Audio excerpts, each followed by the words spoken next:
I call this meeting to order at 3:33 p.m. Roll call, please. Trustee Liu, Here. Trustee Gibson, Here. Trustee Chin Lau, Trustee Wong, Here. Trustee Aragon, Trustee Kwong, Trustee Silver. Perfect, thank you. Thank you. Moving on to item 83, public comment on non-agenda items. We have a couple public comments. First speaker, Richard Chow. And you'll have 3 minutes. Okay. Evening. So my name is Richard Chow. I'm a sheet metal worker from Sheet Metal Workers Local 105. I have actually a long history here at PCC. I actually was the mechanical foreman for the Performing Arts Center building. I actually went here after I was in the service, so I'm an alumni as well. And I'm a Temple City resident. So I always tell people PCC is the place to be. So not only for education, but it would be great if you guys were able to pass the CWA, as it would really help our trades. Like sometimes college isn't the only option. So and then also it keeps local people working in their community, which they'll take more pride into the buildings that they're building. Thank you. Thank you, Richard, and welcome back to PCC. Yeah, I was like, tell them I haven't been in the C building. Next speaker, Kenny Montejano. Good evening, board members. My name is Kenny Montejano. I'm an organizer for Smart Local 105 Sheet Metal Workers, and I cover the Pasadena area for our union. Over the years, I've seen a lot of bad actors come through this region, contractors who underpay their workers, misclassify employees, or cut corners on safety, which is terrible, always. When that happens, local workers and students lose out. A community workforce agreement fixes that. It holds contractors accountable, ensures fair wages, and guarantees that local residents and apprentices get first access to these jobs. That's important. It also means projects at Pasadena City College will be built by skilled and trained professionals who take pride in our work. This is what investing in quality, opportunity, and accountability looks like. I urge you to vote yes on the CWA and keep the work local and fair. Thank you. Thank you, Kenny. Next speaker, Drew Valdiva.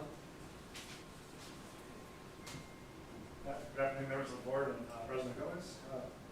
My name is Drew Valdiva. I'm proud to serve as an organizer for UA Local 298, Plumbers and Steam Fitters. I represent hundreds of hardworking men and women who dedicate their careers to building and maintaining the system that keep our community safe and healthy and moving forward. I stand before you today in strong support of the Community Workforce Agreement. This agreement isn't just a contract, it's a commitment to students, Pasadena City College, to local residents, and to the future of skilled labor in this region. Through this partnership, Pasadena City College will connect directly with our world-class apprenticeship program, giving students and apprentices the opportunity to earn their associate's degree while completing a 5-year debt-free apprenticeship that leads to lifelong family-sustaining careers. This is what opportunity looks like. It's a chance for a young person from Pasadena or anywhere in Southern California to learn a craft, earn a paycheck, provide for their family, all while building the schools, hospitals, and infrastructure that strengthen the community. By approving this agreement, you're helping create a pathway for hundreds of future apprentices, individuals who will one day be general plumbers, pipe fitters, welders, and technicians working right here in Pasadena. By approving this agreement, you're helping create on behalf of UA Local 38 and the LA Orange County Building Trades, I respectfully urge you to move this agreement forward. It's a win for the college, a win for labor, and a win for this community. Thank you for your time, and thank you for your commitment to local work for students. Thank you, Drew. I will note really quickly for the minutes, in my excitement to jump into public comments, I neglected to see that this was public comment on non-agenda items, and these comments are actually for agenda item B1. If it's okay with my fellow board members, all the public comments are for that agenda item. We'll just continue doing public comments for that, but just reflecting for the minutes that there are no public comments on non-agenda items. Thank you. All right, next speaker, Herbert Hart. My name is Herbert Harding. I'm a representative with the Western States Regional Council of Carpenters, and I'm here in support of this Community Workforce Agreement, and I want to urge the board to send it to the full board for vote. CWA's benefit the community. It's going to allow local veterans, residents that may have lost their homes, opportunity to middle-class lifestyle. And it also gives people that's looking for a second chance opportunity to do better. So I urge you guys to full vote. And thank you very much for having me speak. Thank you so much. Next speaker, Bill Steiner.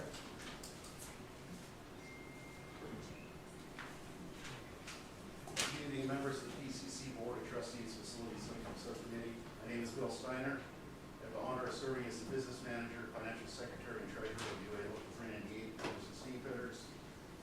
Our local represents over 1,000 skilled men and women across the greater San Gabriel Valley who build, maintain, and modernize essential infrastructure that keeps our communities thriving. Our mission is simple: to train the next generation of skilled tradespeople to ensure they have access to good, quality, sustainable careers. So, a little backstory about how I got here. A while back, maybe about a year ago, I was having a conversation with one of our local assembly members, Phil Chen. And we're having a conversation about how to make this world a little bit better. And Phil says, hey, there's somebody I really need you to meet. And about a week later, I'm sitting right here at this conference, office right here, talking to President Gomez. And it was supposed to be a quick conversation, turned into about an hour conversation. And at the end of it, this has led to something great. It's led to a partnership with our apprenticeship and PCC. So we're about ready to pull the plug on this. It's about done. We're looking at bringing 2,000 apprentices into PCC. So these are all great opportunities, and I just want to thank President Gomez for his vision and his leadership. And of course, it's a yes to this. Thank you, Bill. Next, public comment from Renee Alessio.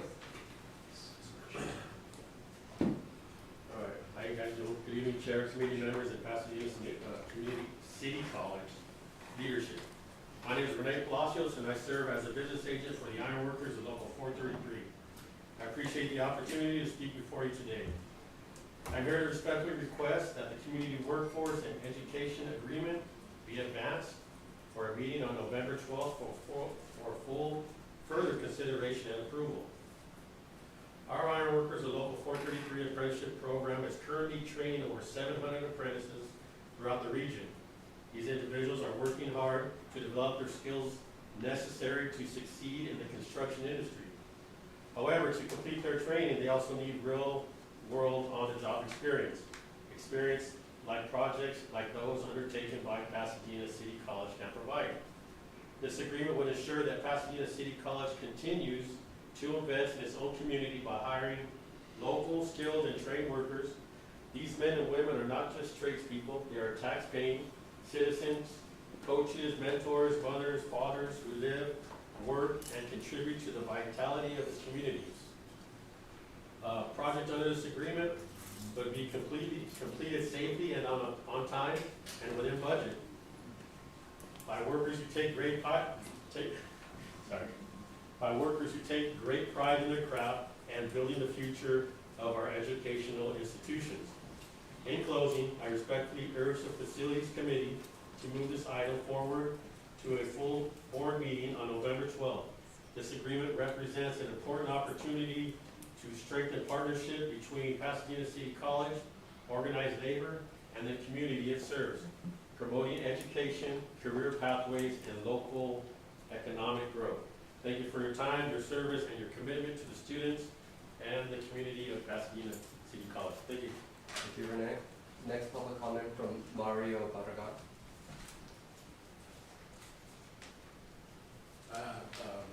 Good afternoon, Facilities Committee. My name is Mario Barragan. I am a representative of IBW Local 11 here in Pasadena. We represent over 12,000 members here in Los Angeles County. Approximately 1,200 apprentices currently in our apprenticeship program who earn and learn at the same time. It's always great to see high school districts, community colleges looking towards the trades. I think for a long time, it hasn't been the case, right? I know going back when I was in high school and junior high, there was the shop classes that eventually were eroded out of every junior high and high school, and it was everybody was college bound or nowhere, right?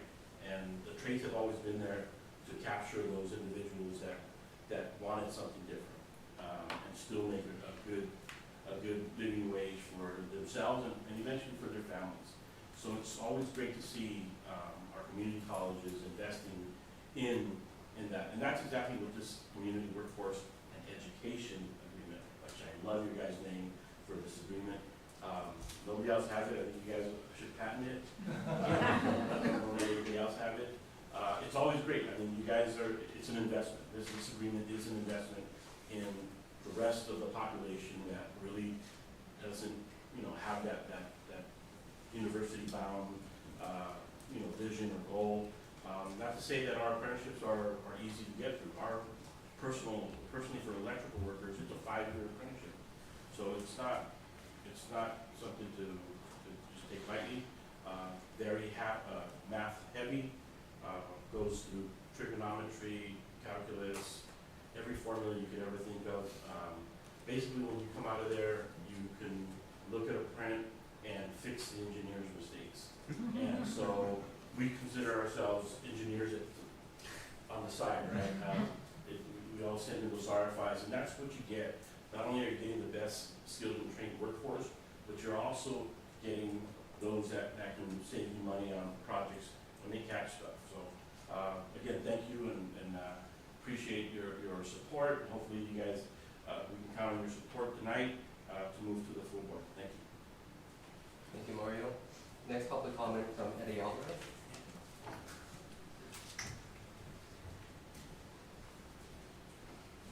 Good evening to this committee, Mr. President. My name is Eddie Alvarez. I'm the LA County Rep for the LALC Building Trades. I've been heading negotiations on our side for the last year. First of all, I want to thank everybody involved, from our membership to your side of the table, to really work through this, what I think is a really, really solid agreement for both sides. We negotiate for a living. This is what I, no longer on the tools, which I do miss my tools sometimes.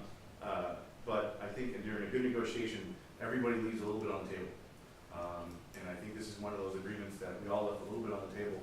We want a little bit more, you guys want a little bit, but I think at the end of the day, we came up with a very, very good agreement. And as my sisters and brothers have said through the last few minutes, this is an investment into the Pasadena community and surrounding communities, not just Pasadena. A couple of things that stand out in this agreement that I think stand out more obviously is an education, community workers education community, which is the first agreement we ever signed with that name to it. Second of all is the local hire provisions that we've agreed to, making sure that the folks who have been moved because of the fires, for whatever reason that they've been, are now covered in this agreement. They get to go first. So when the jobs start that are covered in this agreement, if somebody says that, hey, I lost my home or I had to move because of the fires in the foothills, they get to go to the front of the line. Same as veterans, same as our graduates in the MC3 program. That's something that we want to make sure we got in the agreement. The other thing I think this is going to provide, this is the first agreement in Pasadena. Big agreement in Pasadena. It's something that we're very proud of. I think there was an old agreement with Pasadena 5, so they may hit me for that years back. But we're very proud. We worked really, really hard to hammer this out. Work with Someone's group who's on that side also to make sure that we get what we need on both sides. The last thing I'll say is you're about to start careers and lives for a lot of people who may have not had a chance. I come from that line of people. Okay, my father's an immigrant here, my mother's an immigrant. And if it wasn't for the trades, I wouldn't be standing. I'm a tradesman myself. I got into the trades with my family. I decided to go back to college because I wanted to see what else I could do in life. But that's a big, big deal. And I think beyond whatever we do, I think on your job and our job, we all have the same, is to put people to work. And whatever that is and what career that may be, they choose. And as a proud junior college transfer, go to Carol's, sorry. Hope that until the agreement right there. But as a proud junior college transfer, you put people to work, you give them a new life. The average age of a community college student is in the 40s, and the average age for us is in the 30s. So we're doing the same thing. We're giving people some kind of second and third chance in life, and we're really very proud of that. We're really proud that we're going to be partnering with you for years to come, and hopefully agreements upon agreements to get that done. So thank you very much, and we look forward to it. And I'll be here for any questions and comments you may have during the afternoon. Thank you. Thank you, Eddie, and thank you to our public commenters today. That concludes public comment on this agenda item. I welcome Trustee Silver and Trustee Chen. We have a full house today. We should have brought more chairs. But we're noted. I'll bring extra chairs next time as long as you come back for our next meeting. Before we discuss B1 in more detail, I just want to make sure we approve the meeting minutes. This is agenda item 84 for the September 9th, 2025 meeting. Is there a motion to approve? Move to approve. Thank you. Is there a second? Second. Thank you. All in favor say aye. Aye. Any opposed say nay. Great. Meeting minutes approved for September I'm 9th. gonna abstain from that because I didn't come to that. Gotcha. Noting one abstention from Trustee Chen. Sure, got it. Great. Thank you, Richard. All right, item B1, as we discussed, it has a great name, the Community Workforce and Education Agreement. Dr. Gomez? Yeah, I'm very happy to be here with you all today after a very productive, collaborative partnership with the LA Orange County Building Trades and Construction Council. We were working before the fires, and then we had the fires, and then we paused a bit, and then we came back, and we have been working over the last several months on a agreement that's going to put our local community to work, to participate in the measure PCC bond construction projects. But it is also going to become a very significant driver of our CTE and construction and infrastructure educational programming. We have our lawyers from Somos who have represented us during these conversations, and I'd like them to introduce themselves, and then they have a presentation for us. Hi, I'm Sonia Ransom in Somos. I'm delighted to be, and honored to be here today. And do you want to introduce yourselves? Absolutely. Hi everyone. I've met almost everyone in this room. My name is Ramneek Saini and I am the Chief Strategy Officer at Somos Group.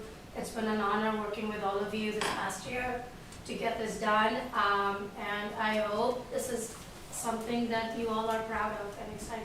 We are. Good evening, everyone. My name is Jade Toller. I'm the Government Affairs and Community Engagement Strategist at Somos Group.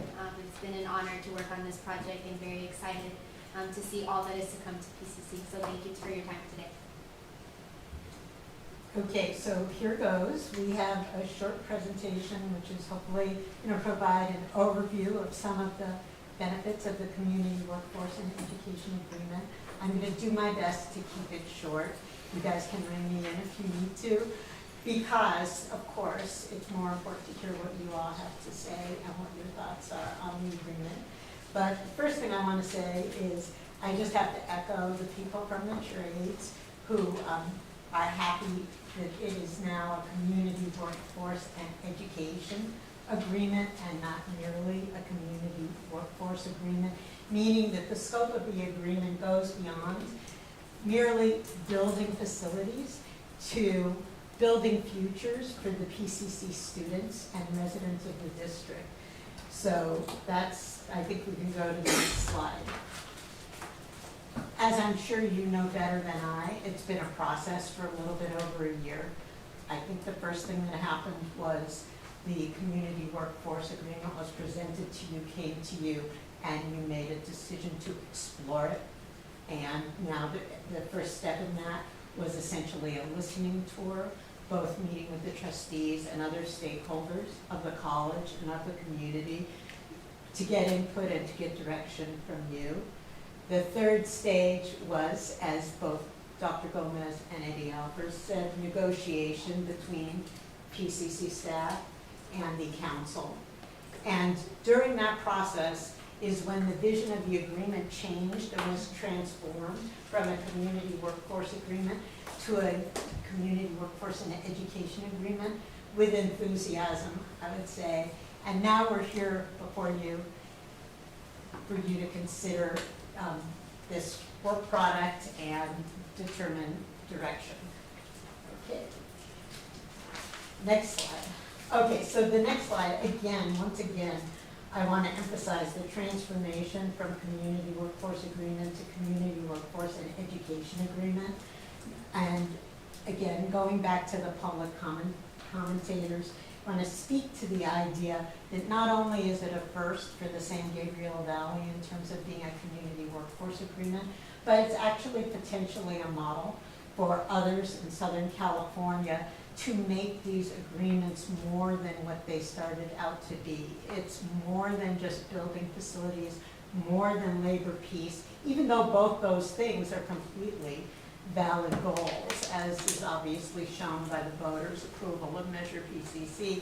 But beyond, it's a collaboration between the college and the council and the constituent union members to basically ready the workforce to enable more people to be able to participate in these large-scale PCC projects and to help the students transform from being students who are educated to going through potentially these pre-apprenticeship programs and ultimately having the credentials to get accepted by the state-approved management labor, I'm going to say this wrong, joint management labor apprenticeship programs that each craft has. So the thing about this, without going on and on, the thing about this slide that I just want to mention is that if you look at each of these 6 areas, all of them have a relationship to education. The collaboration is the collaboration between the college and labor to develop these programs that will help ready the students to get good jobs with good pay and good benefits in the future. There's preparing the workforce and enabling more district residents to be qualified to work on these projects. There is opening up education and jobs to be inclusive to people who have traditionally been underrepresented or underserved. I guess that also relates to equitable access, and community resilience, of course, deals with both the fire and other hardships and disadvantages that people have had in their lives, as others have talked about, second chances. And finally, there's a lot of documentation in this language about not just support, but opportunities for those small and local businesses, the moms and pops. Next slide. So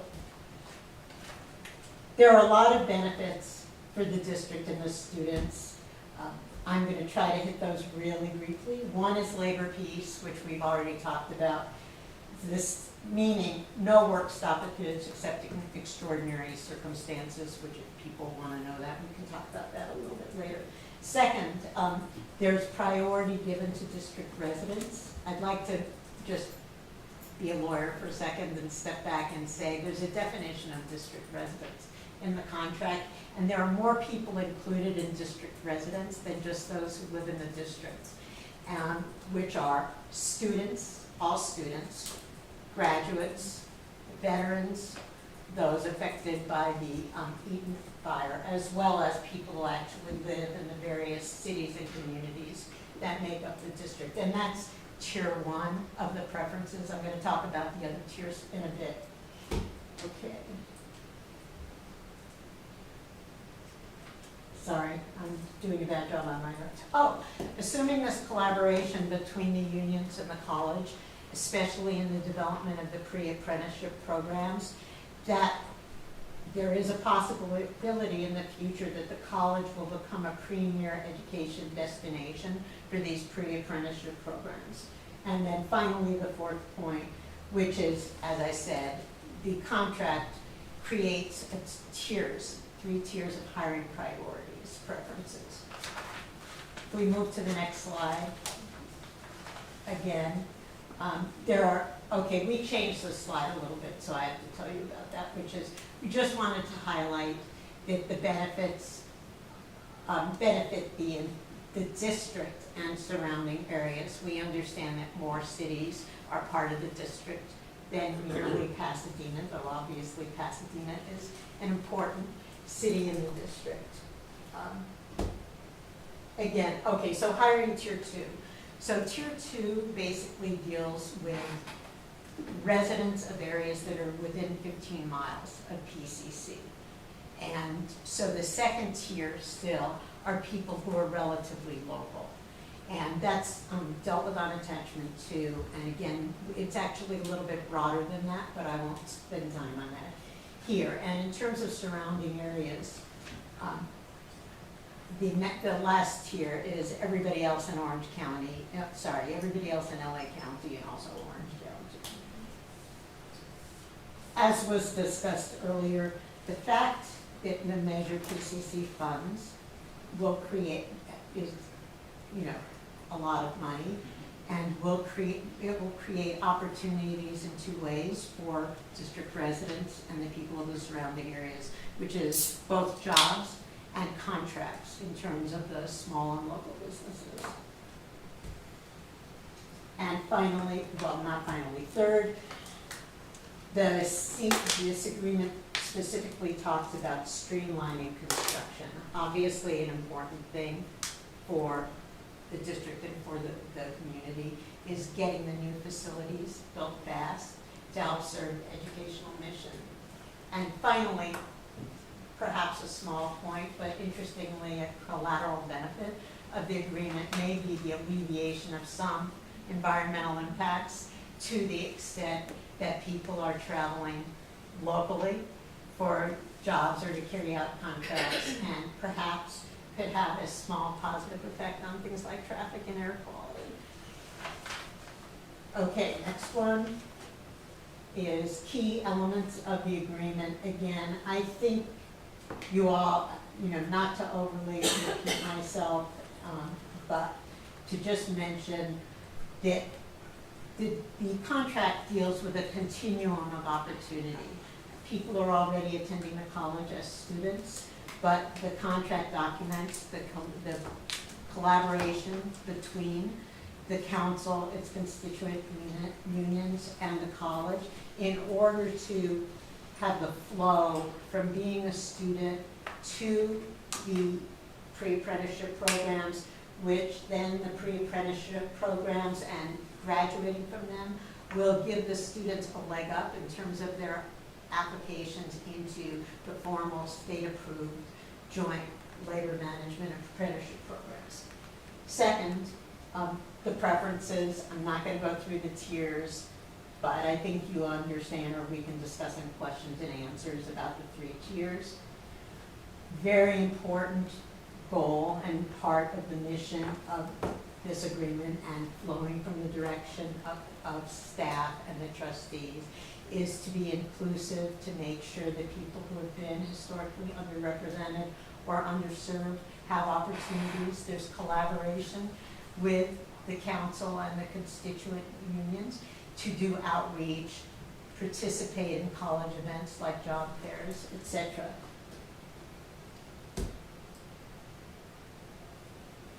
So anyway, labor piece, as we talked about, good wages for the people who work on the projects and stability of benefits, support for local businesses.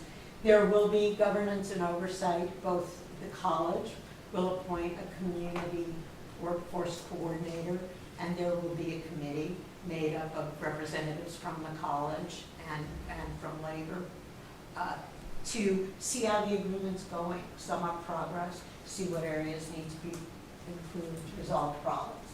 And finally, scope and term. So the agreement has a 5-year term.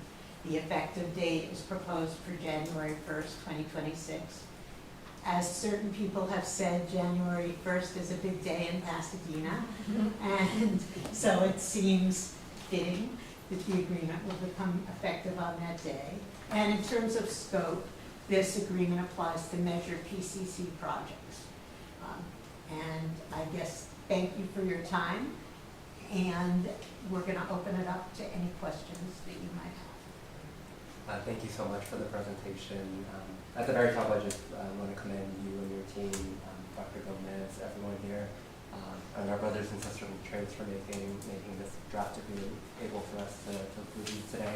And also wanted to give a shout out to Trustee Chen Lab, who started a lot of this discussion even prior to when I joined the board, so thank you. I have some comments as well, just very minor, kind of edits in the agreement, but I wanted to open it up for my fellow colleagues in case they had any questions or comments as well. I appreciate the acknowledgement.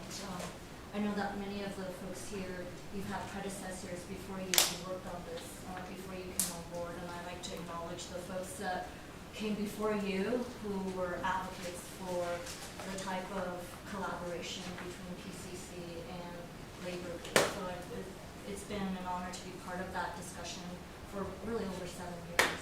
So this is long time coming for this type of partnership, and what really inspires me is that PCC can continue to be an innovator in how we work with our community and how we work with labor.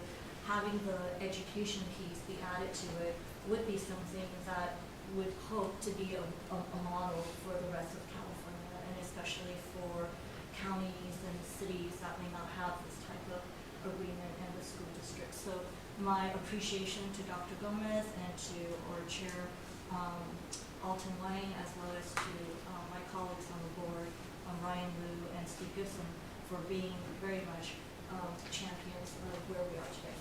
Thank you. Thank you, Trustee Chen. Yes, Dr. Hickson? Yeah, I want to appreciate the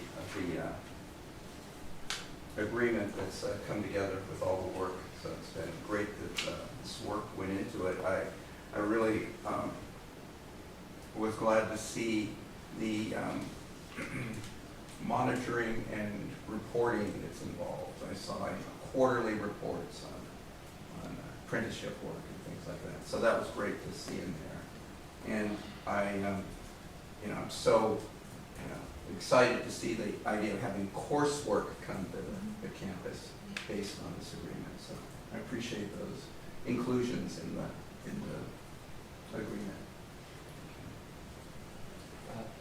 Hi, how are the mom and pops being supported? Right. So in Article 2 of the agreement, that expresses the intent of the parties. And in there's quite a bit of language about acknowledging the colleges and the district's intent for contracts to go to local and small businesses. And it even says that if there are problems with that and complaints about it not happening, that the parties would work to resolve those issues and make sure that the moms and pops are included in getting work from the Measure PCC funds as part of these big construction projects. How do you define mom and pops? I think, well, I personally am a big believer in flexibility. So I think that it's going to be largely up to you and what you tell the community workforce coordinator you want the definition to be. Obviously, there are some government certifications that go to certain types of small business, like women-owned business, veterans-owned businesses, etc. So I'm sure that would be technically considered to be included.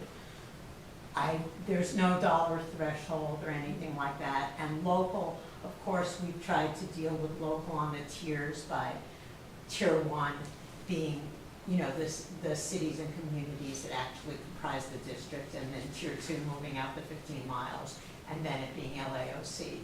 So I think you raise a good point in that small is partially subjective, but I also think when you're talking about $500 million, you will all know what small is in that context. I have a follow-up question on the apprenticeship. Am I hearing this correctly, that PCC students will have priority in applying and perhaps being accepted to the apprentice program? Go ahead. Yeah, so we actually have been working with the building council on incorporating the MC3 curriculum, which is a pre-apprenticeship program, into our curriculum. So currently, our construction readiness program that we started this fall out of our non-credit division is actually utilizing that curriculum, and those students that complete that coursework get to jump the line, and they get priority with entering into these pre-apprenticeship and apprenticeship programs. And we also have another program, which is sort of the flip side of that, with the plumbers and pipe fitters. We've developed a really incredible relationship with them. Their apprentices that are receiving training, they will become PCC students. Their courses they'll get PCC credit while they're completing their courses with the plumbers and pipe fitters. And so as they're getting their training to be plumbers or pipe fitters, they will also be completing their associate's degrees. So when we talk about 2,000 apprentices becoming PCC students, that's what we're talking about. We also have another project that we're working with the carpenters on. In fact, I think we're really close to signing those MOUs. But even though we've been working on this community workforce and education agreement, in parallel to this, we've already been taking steps to build out this program. So, Thank you. I think Trustee Silver, then Trustee Hall. Actually, Trustee Chen and I kind of talked about that, and you did too, because I was at a conference where a community college district in the San Diego area works in partnership with a local union to even provide courses that union members would like at their halls. And I just wanted to put that as an idea out there, that the partnership could go much deeper, and the education of people on our campus could also come to you, and as an idea. Thank you, Trustee Silver. Trustee Hall. Thank you. And first, I just want to thank pretty much everybody in this room who has had a hand in making this agreement a reality. What makes me the most excited about this agreement that I don't think is always front of mind for perhaps other districts or places that negotiated CWAs is putting students first. I think we're really doing that. I think that's been the ethos of the work that we do here at Pasadena City College in putting our students first, and really understanding what it means to do that in ways that provide opportunity and provide more pathways for our students. And so I think that is the most exciting piece for me on this. I think now that someone's mentioned that this might be the first education version in the name, I'm going to be saying that everywhere I go. But I mean that seriously. I say that kind of joking in terms of that phrase, but I think it is important that we're putting our students first in this regard, and we're expanding the population that comes through our doors and providing more of those pathways. And so I want to first begin with the thanks. I think in that piece of it is so important. I think also where we've landed in terms of the definition of district residence is also so important, because we know as a district, as a college, I should say, that has so many students that come from outside of our district boundaries that we serve day in and day out, ensuring that our district students, doesn't matter if they live within our borders, are being provided with opportunity is key, right? Because we know that, sure, there will be, I hope, students from within some of our own trustee areas that are part of these programs, but it is the students that we serve at large every day that are going to be also benefiting from opportunity in this regard down the line, especially as these programs develop. And I want to thank, both Trustee Chandler and Silver mentioned these apprenticeship programs. Those kind of partnerships and opportunities that are being further expanded. I know, as Dr. Goins mentioned, on parallel tracks has been so important. It's not just because we are negotiating the CWEA that we are having the conversations about the apprenticeship programs, but that those conversations, some of them predate the beginning of negotiations on the CWEA. And so I think that's also a really critical lens. I think for us as a college, it's also a critical lens when we think about expanding on our enrollment, creating more ways for enrollment to come to the institution. And so, putting students first, I think, is what really is making me excited. And that's, not to even mention all the other benefits that we've already discussed when it comes to the agreement, whether it's the local hire provisions, whether it's the support for a labor piece, whether it's, talking about the prioritization of getting these projects done in our measures. So, I think that, I'm here not as an official facilities committee member, but I'm excited to see my colleagues move this to the full board for consideration, because I think that, yes, this was a long time coming, but I think the version of the agreement that we're looking at here today is exciting, and it's something that it was worth the wait. So, Thank you, Trustee Walton. Hey, once a facilities member, always a I facilities know. member. I haven't been in the committee meeting in a minute, so it feels weird to be sitting. Thinking of inclusion as a strong part of the items that you talked about, what are the strategies to, well, first we had a very successful summer building trades program, and I was very heartened to see the number of women that, high school age young women who were participating in it. And as I look around the room, I see one woman. And so what are the strategies that the organization or the contract will encourage to recruit and retain women in significant numbers, not as tokens, but in significant numbers to participate in the benefits of this? I think that's a good question, and I'd like to answer it on a couple of levels. I mean, there is specific contractual language, 2.2, which talks about bringing underrepresented persons, not just women, but women as an example, but also formerly incarcerated people, foster youth, people formerly in the foster system, etc. Numbers of different people who have not had opportunities, for sure. I also note that there may only be one woman in the room, but this is what I was thinking about this morning.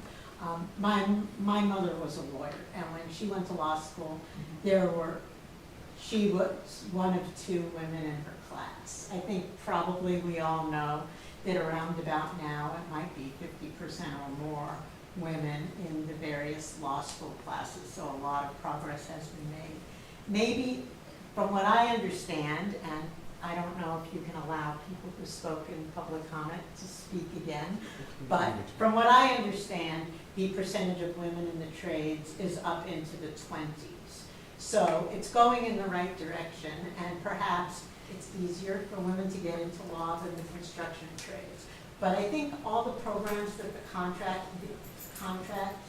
talk about establishing the pre-apprenticeship programs, enabling people to go from the pre-apprenticeship programs into the formal apprenticeship programs, the outreach, which is contractually documented, the job fairs, etc. I think the college has to play a role in reaching out to the women students and the women residents, encouraging them to consider applying to these types of programs, even if those are not necessarily what their initial inclination was. And I think perhaps there will be students who would be interested in helping do the outreach and playing a role in that. So I guess in a not very eloquent way, my point is the contract is in a way a framework, it's a living document, and there's a lot that you can do with it as you exert direction and leadership over, the process, not just the 40 pages of paper. Okay, thank you. And we want to be the example for amplifying the participation of these underrepresented groups in across all the building trades.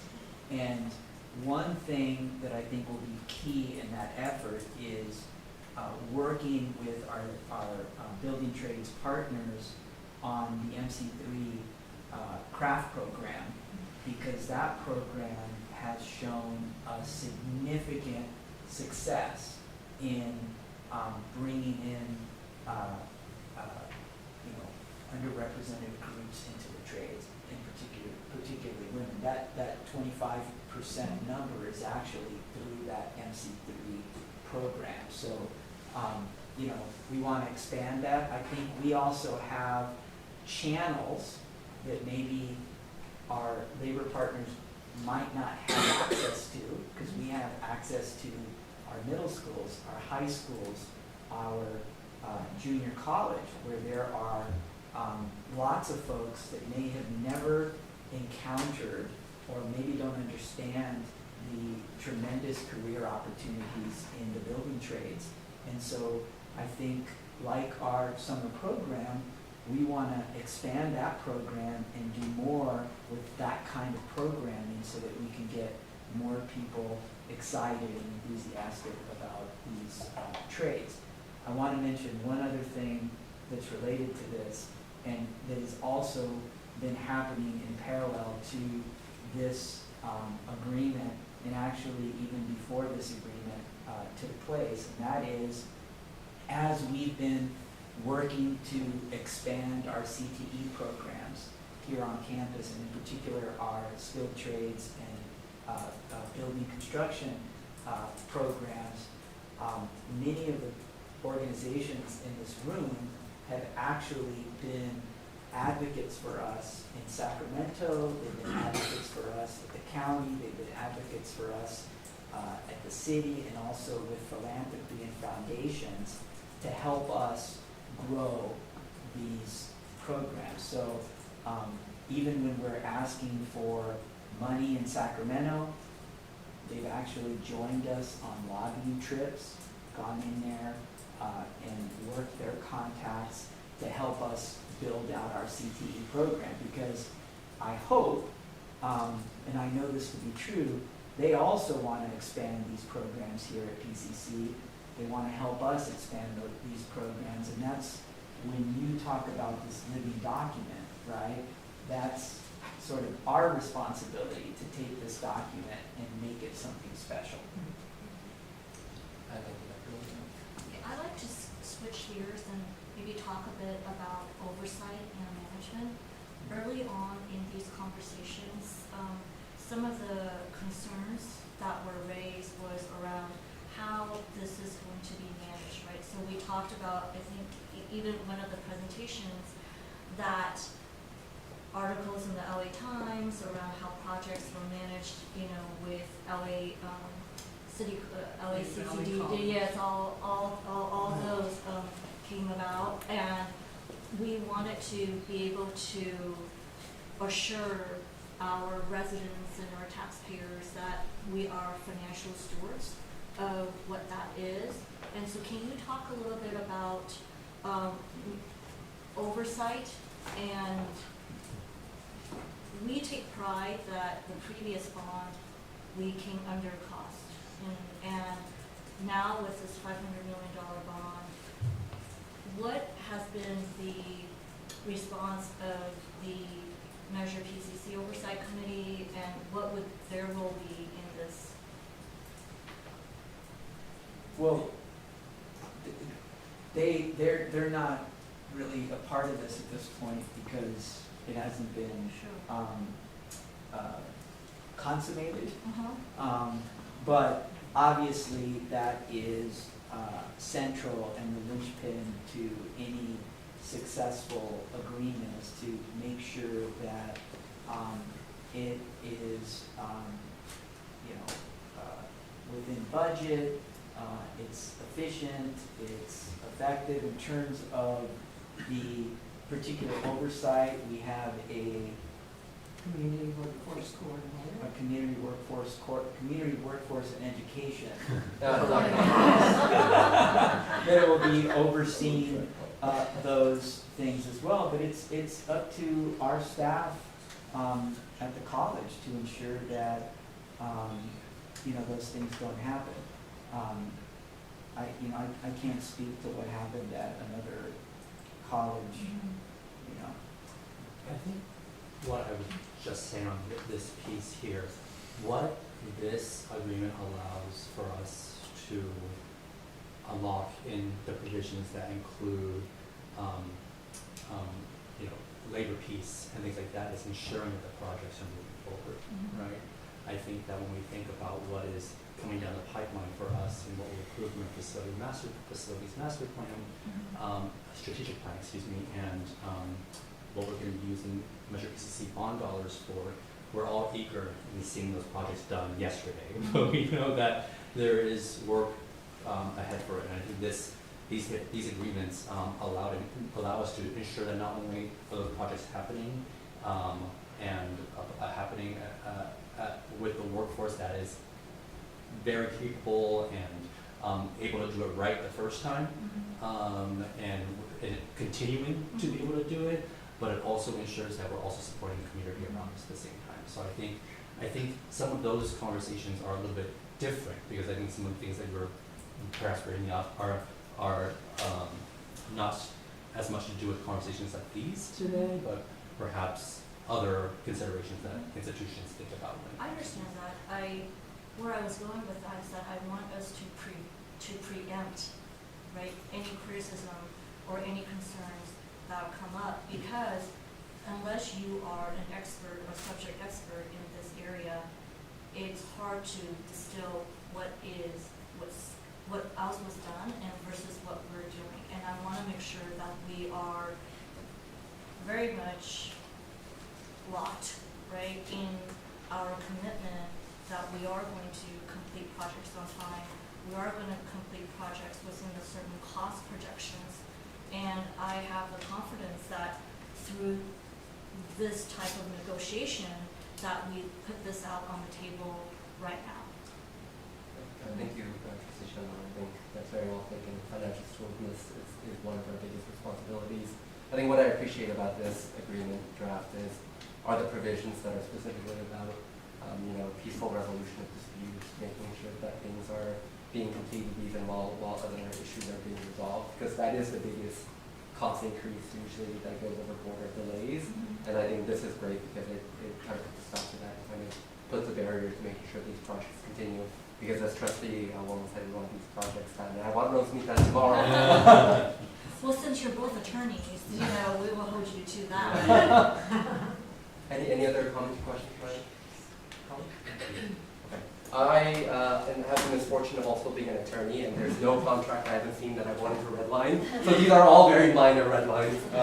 We just wanted them reflected, possibly non-judicially. Yeah. This might be.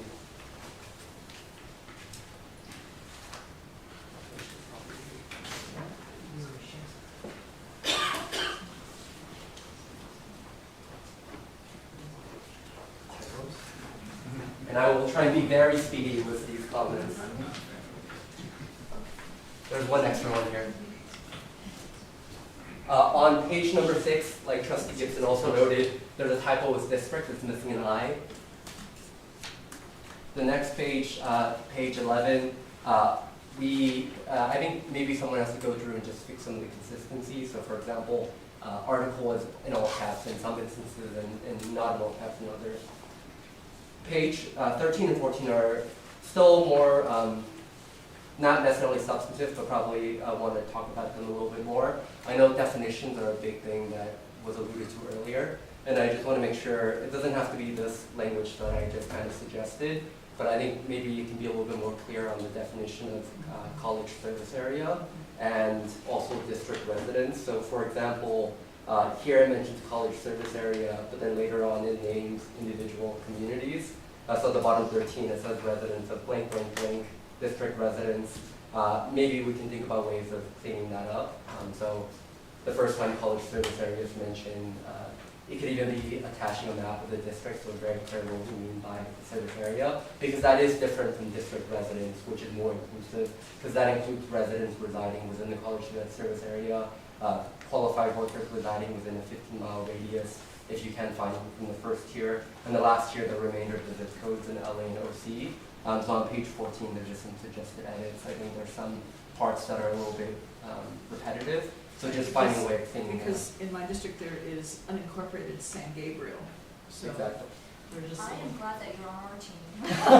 This is, and I really appreciate the time that you spent going through this, Trustee Lu. It's Thank you. impressive. I ran out of printing. And again, it doesn't have to be this language, but I think just maybe cleaning it up a little bit. We could just take out the language, because we actually, what is most important is actually the zip codes. And it's technically, and this is why Sonia said, there's some fudging going on a little bit, because for example, there might be a zip code that is in our district and outside of our district. And so we chose to, if a zip code is even just partially in our district, to incorporate the entire zip code, just to make it sort of easier. And we sort of did that also with the second tier of zip codes, where, and we actually had this conversation, do we, but anyway, this sounds Yeah. fine, right? It doesn't. Yeah, and I'll just note, part of that, all of that sounds good. I think just because in, for example, paragraph I, the original text said first district residents as well as eligible veterans, which is great, but then on page 3, when you define that term for the first time, that also already includes paragraphs double I and triple I. May I ask a clarifying question? When you talk about defining mom and pops, that's up to the college and our labor partners to define. Do the mom and pops, do they need to, for them to be part of this, do they need to have a labor partner to be part of this, or are they standalones that they can be part of this? No, they do not need to have a labor partner to be Okay. part of this. And their selection process is based on what?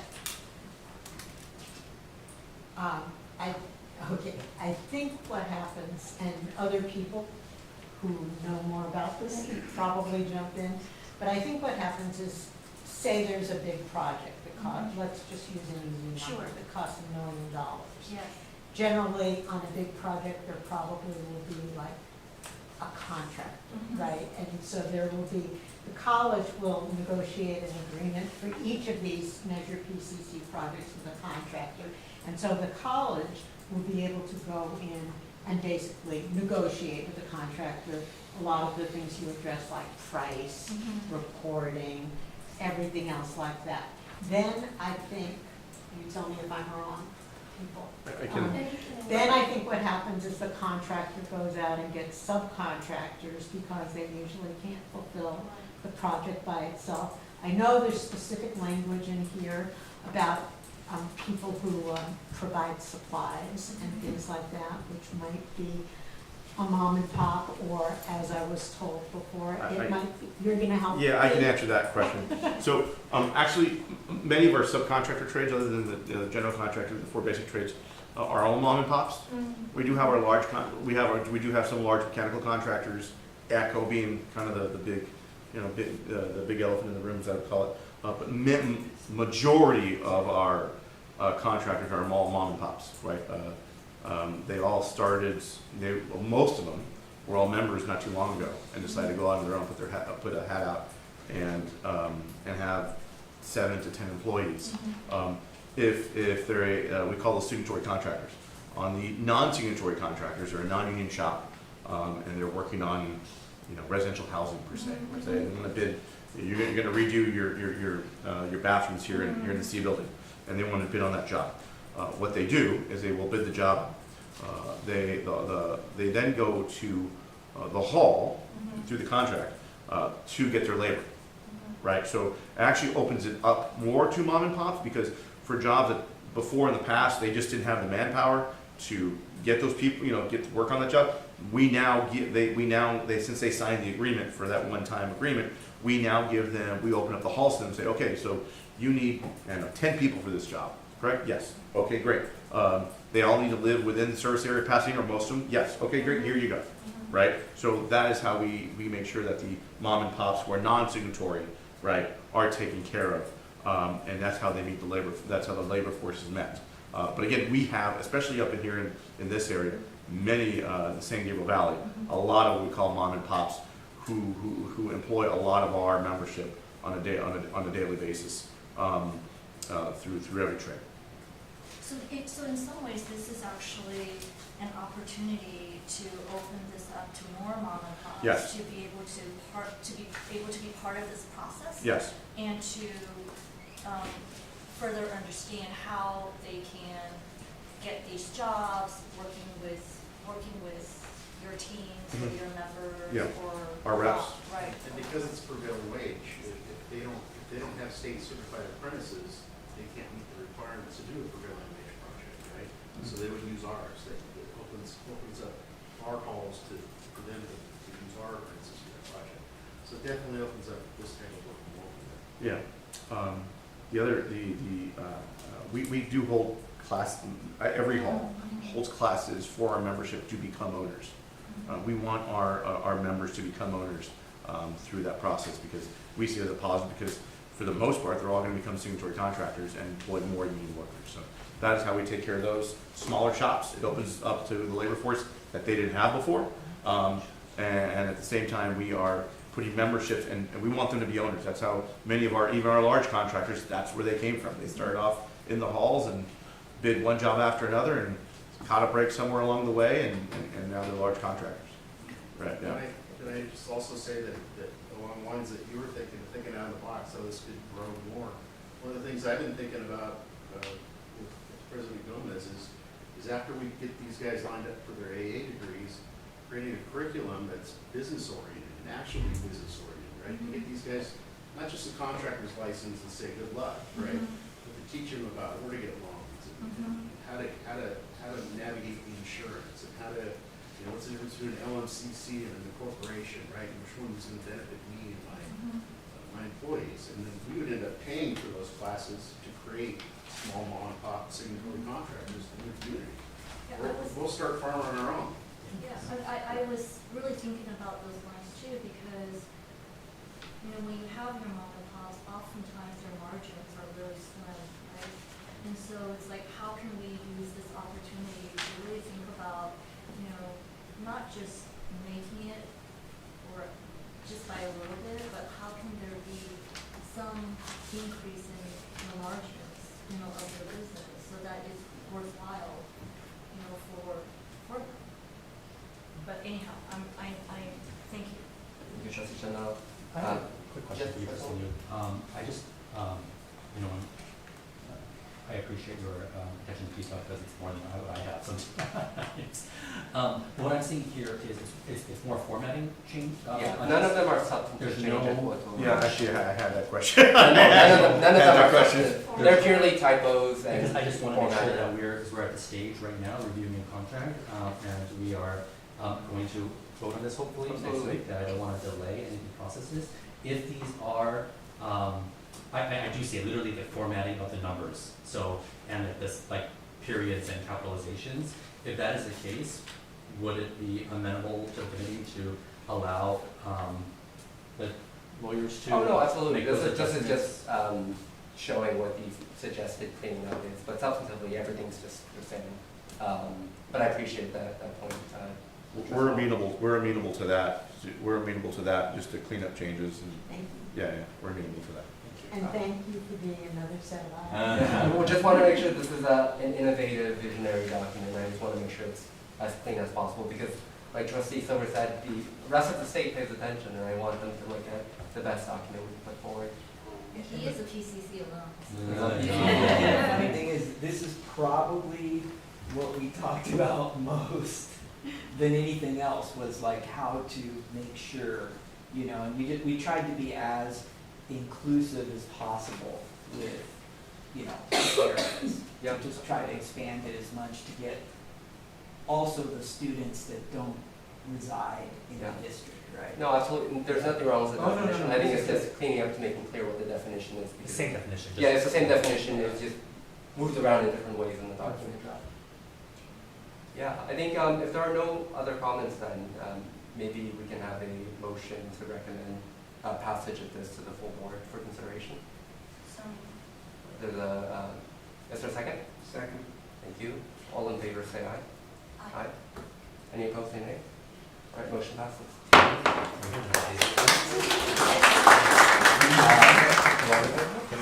Sure, advisory vote? Okay.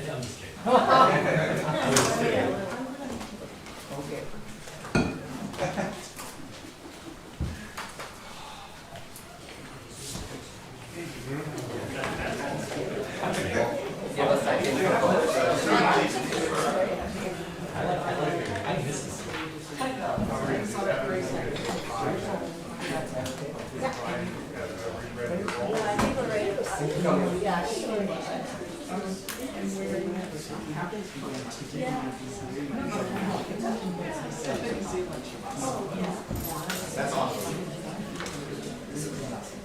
Great.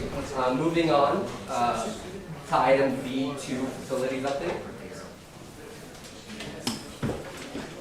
Good evening, trustees.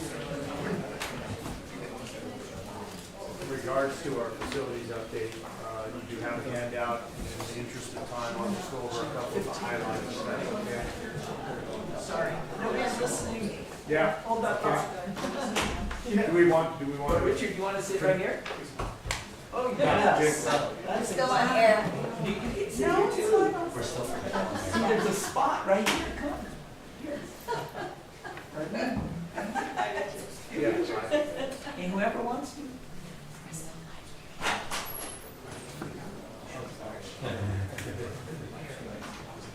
Glad to have you closer. There you go. Didn't use my construction voice. Yeah, it was the table. Good evening, trustees. I'll go over real quickly some of the highlights and then just open it up for questions. The facilities update is attached. Some of the highlights that we have is the nursing program is on track to move in spring to the new Seraphim building. We've acquired all of our equipment. It's been installed, it's been tested, so we're on track to moving the nursing program into their new space on the first and second floor of the Seraphim building. Can I ask a Seraphim question? When are our plaques going to go up? Like, I have the containment room, I cannot wait. I think that's probably a little bit more of a Frank foundation question. Okay. So, and we can coordinate with them when they're ready to go and get them up. But it's very exciting, it's just where 6 students sit. But I liked it. Okay, I don't know which way you came in on campus, but the campus-wide paving project is continuing. Right now, they're down by lot 4 and the facilities building. So they'll continue to work towards the west side of campus. Very exciting for us. We did, last board meeting, we approved the award of the VRC swing space contract. And so we did have a notice to proceed, and our contractor is on and starting work already on the new space for the VRC temporary location. The real big exciting one for Ryan is that we have been meeting with the steering committee, and we are probably 95% towards our programming goal. So we have a couple more things to do. We have another. For the Rosemead. For Rosemead project. Yeah. So. You mean in talking with faculty about what space needs they have? We haven't gotten to that point. The first part is what programs will go into the building. So we've been working with academics and student services, and so we're looking at that building, and we've got it pretty much about 95% ready to go. We've got some massing models that we're looking at. We're looking at square footages. So the next step will be we'll be coming to the board to have a conversation regarding ultimate square footage of the building and where we're going from there on massing before we actually go into any sort of concepts. Again, we do have district standard. That was another thing that's in our facility subcommittee or the report. We've worked on a district standard, so that gets folded into the actual design of the building. So we're on track right now with our Rosemead milestones. We do have one right before the Thanksgiving holiday that we have to be 100% on programming, and then they can start entering into schematic design. So that's where we're at with that. And then the other big exciting thing is we met with our shortlisted architects 2 weeks ago. We are in the RFI phase right now, and we've answered RFIs, and we'll be looking for proposals on the group of 5 that we brought to the subcommittee. So just so we know, that we're looking for designs on the STEM building, which would be to the east of Serafian.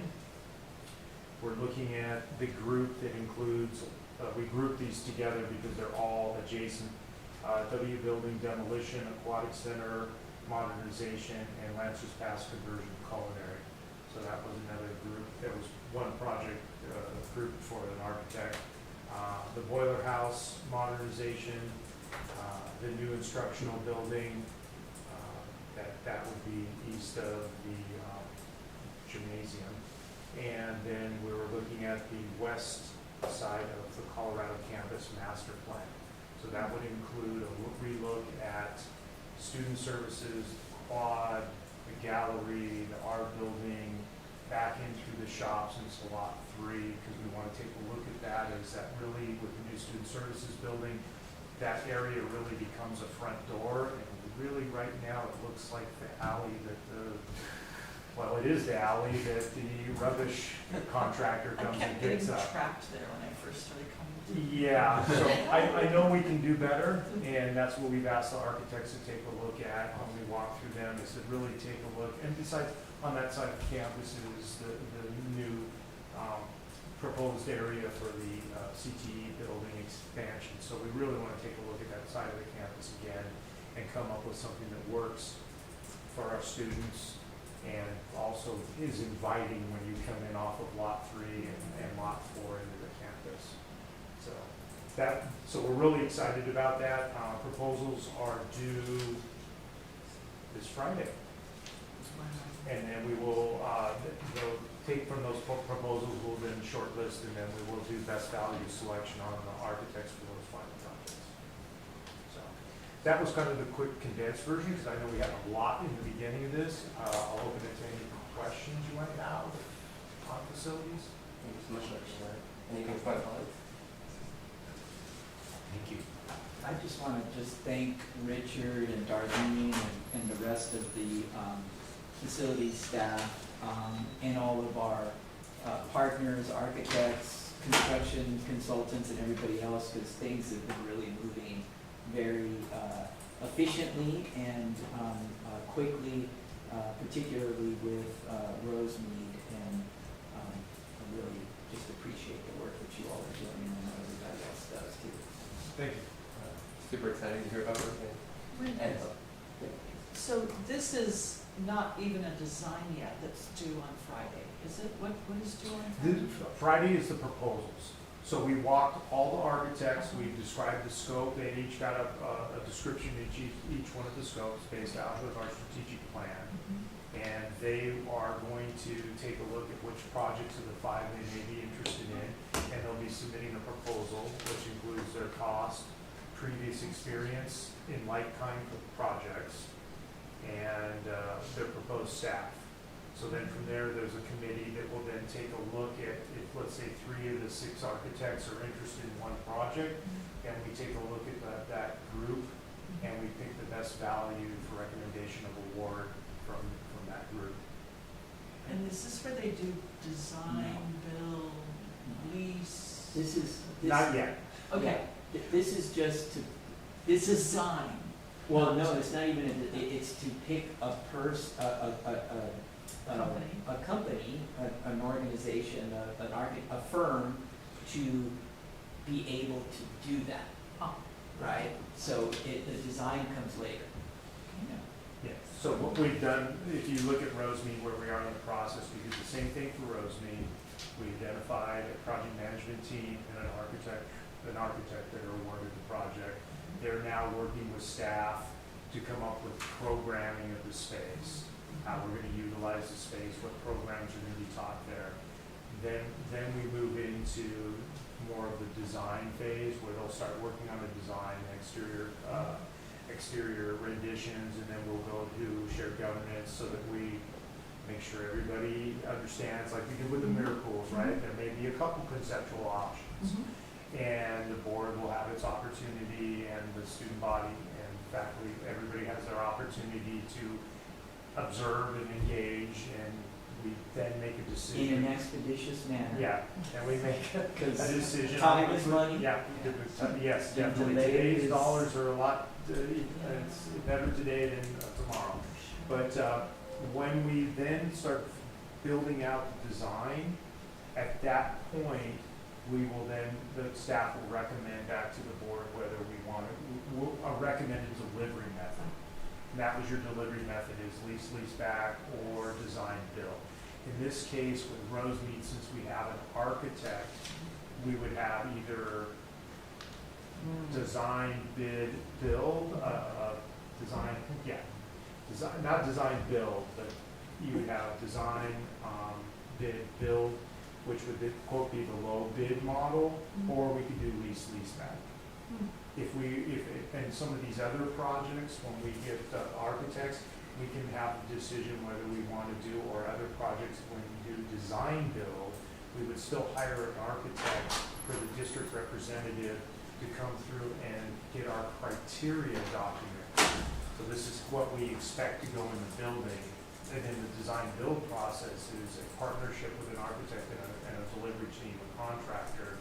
They take our criteria documents and our standards, and they are responsible for the design and going through DSA. Now, there's a feedback process. Obviously, they don't operate in the back, but that would be the design build process. Any other comments or questions from my fellow trustees? Okay. Seeing none, item B3, upcoming measure PCC contract. Good evening, trustees and President Gomez. We only have one item actually for you all tonight that is a measure PCC contract that'll be on next week's board for approval. And it's for the replacement of various compressors within 2 of our failing chillers. We have 4 chillers on campus and 2 are failing, and within those two chillers there are various compressors that are failing, I should say. So that's what this is. This is just to award the contract to Air Conditioning Solutions so that we can get that project started and repaired, so that we don't have any issues if we have any of our current chillers go down. We want to make sure that we're fully functioning. So. Got it. Thank you so much. Any comments or questions from my colleagues? Did they serve their allotted lifespan? I think they Exceeded. Yes, I would say they exceeded, especially through these hot summers that we've had. So that's yeah. We've got our money's worth. Okay. Congrats to the children.